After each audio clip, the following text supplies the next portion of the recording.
Celebrity True or False. You can't handle the truth. All right, true or false, Patricia Clarkson, you were classmates at Yale Drama School with John Turturro, Chris Noth, Courtney B. Vance, and Angela Bassett. True.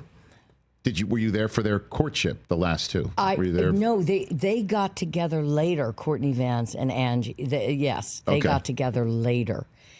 They weren't together at Yale. Okay. Were you all in a production together at one point? We were all in different years. Okay. I was a little younger than John Turturro and Angie. Okay. Yeah. And I'm a little older than Courtney B. Vance. Okay. But not much. No, we were in the three, first year, second year, third year. So I was second year when that was all happening. Okay. So you've known them for quite some time. I've known them quite some time. Have you worked with any of them since then? Or no, not really. Well, I did some crazy stuff with them. On stage? On stage Okay, with Courtney B. We Vance. need to finish that sentence. Yes. Okay. No. No, they're Right. very, no. They're fabulous people. Fabulous. Okay. Yeah. Next up, true or false? You were told to wear no makeup and a peasant dress for your Untouchables audition with Kevin Costner to look less glamorous. Yes. Why? Well, Lynn Stallmaster, the great Lynn Stallmaster, I went in first with him, and he said, "I think Brian would like you, but I'm Southern. I had, my hair and lipstick, and De Palma, you're referring to the director. And huh? I went in looking hot, and he said, "No, come back. I want you to meet De Palma, but look, don't wear any makeup and wear like a dress that ties in the, like a poofy dress, like a Little House on the Prairie dress." And I came back, and Brian, there was a reader there, but Brian read with me. And he, right then and there, he said, "I like you." He said, "You look all sweet, but your voice isn't." Okay. So you knew you and got he said, the gig? "I like the juxtaposition." And then the next thing I knew, I flew to Chicago to meet Kevin, and that's how I got the part. Chicago way. Yeah. You got a good Sean Connery story. Oh, Sean Connery. Well, I mean, he was so beautiful, and at the premiere, he made my mother's life, because he came up to he was flirting with my mother at the premiere, and my mother still dines out on that. Okay. He was? Yes. Okay. Yes. Yeah, I mean, this was many, many years ago. So, This is James Bond. Yeah, It's coming up as well as just one of the all-time greats. Next up, true or false, each morning on the set of Good Night and Good Luck, director George Clooney, who I believe just got a Tony nomination for playing Edward R. Murrow on Broadway now, he would give the actors a newspaper from 1953 and then simulate an actual newsroom where the cast members, would have to pitch ideas. Is that true? Yes, we did. He was very authentic. And, George is a remarkable man in that he's a true egalitarian. He sees everyone across the board on an incredibly equal plane. And it was a beautiful set. It was a very improvisational set. It was a very, we were all one, everybody, whether you were on the cast or the crew, we all came together. And he loved having a kind of, he did that more with some of the guys in the cast. Like Robert Downey, who's on the screen with you right here.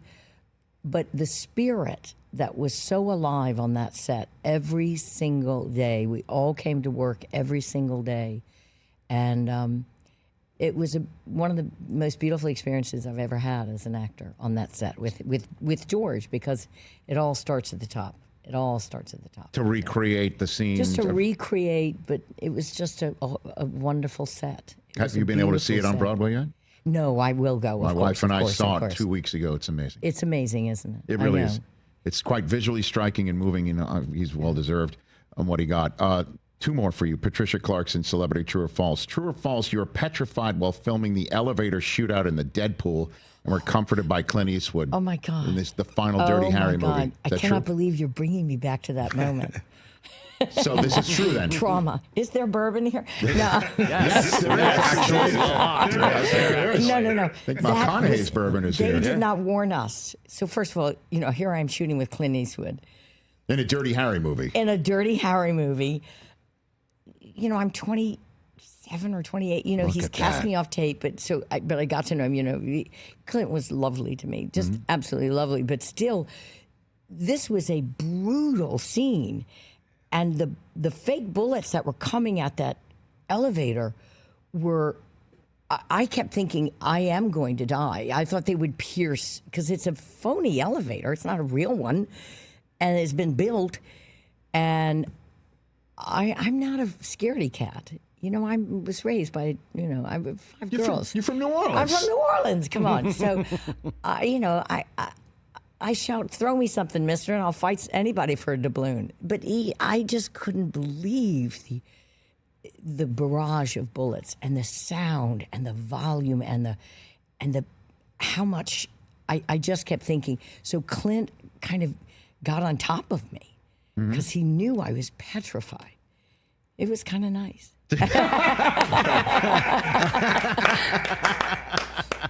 So you went from petrified to say shoot It's some kind more. of like, this is kind of nice. Shooting a shot. I had no idea. Okay. Now that's what we call a backstory. All right. Last one for you, Patricia Clarkson. True or false? You in Friends with Benefits, you saw Justin Timberlake in the buff while shooting. Oh, whoa. Your current look means this is true. Is this true? Yes, I had the privilege. Well, it just was a circumstance, and yes, Okay. he's a lovely man. Yes. From the neck up, also.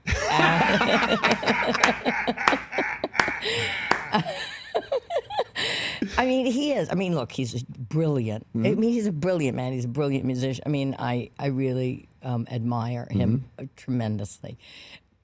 But yes, I have seen a lot of him. You have indeed. So you can confirm this actually happened. Oh, I did. All right. Listen, hey, you're a professional and these But things again, happen. Yes. you know, the perks. They exist. Catch the Rich Eisen Show live weekdays from 12 to 3 p.m. Eastern on Roku Sports Channel in the U.S.